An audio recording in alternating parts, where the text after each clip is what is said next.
The European Parliament has just proposed a set of amendments to the Covered Bond Directive that the European Commission published earlier this year. To help me discuss this topic, I have with me today Luca Bertalot, Secretary General of the European Covered Bond Council. Luca, what are your biggest concerns about Parliament's proposal? Well, first of all, I think the timeline is very challenging. We have to have a final approval in the European Parliament by February 2019 before the European election. So any element which will create a complexity in the legislative debate can actually postpone the process. So this is our major concern.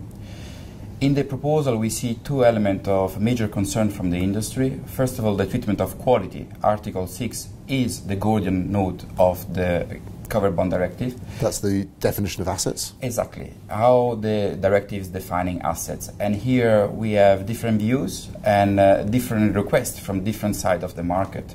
Finding a compromise will be challenging, and we are trying to give voice to every single corner of the market to find the right balance at the European level. Okay. And another concern, which for a lot of your members is going to be extendable maturities and the fact that they will get a higher risk weighting under the proposal. What can industry do to address Parliament's concerns about that?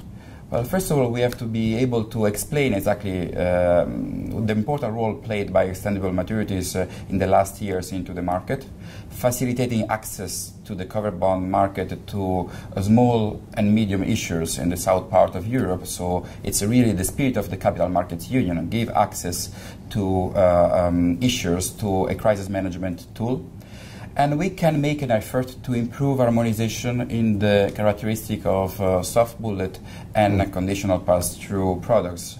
And it will be very important to let the Parliament understand that there is no negative stigma around this product, but investors, they welcome this level of transparency and they have accepted this soft element of the covered bond world very nicely.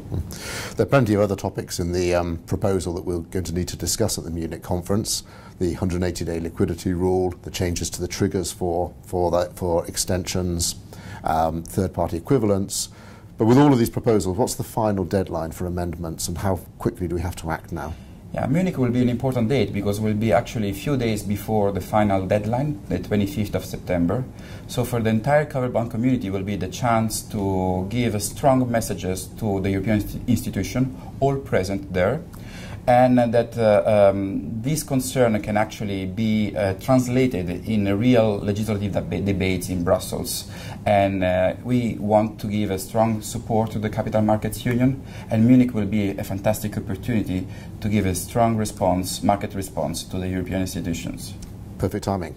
Look forward to seeing you there. Looking forward to seeing you in Munich.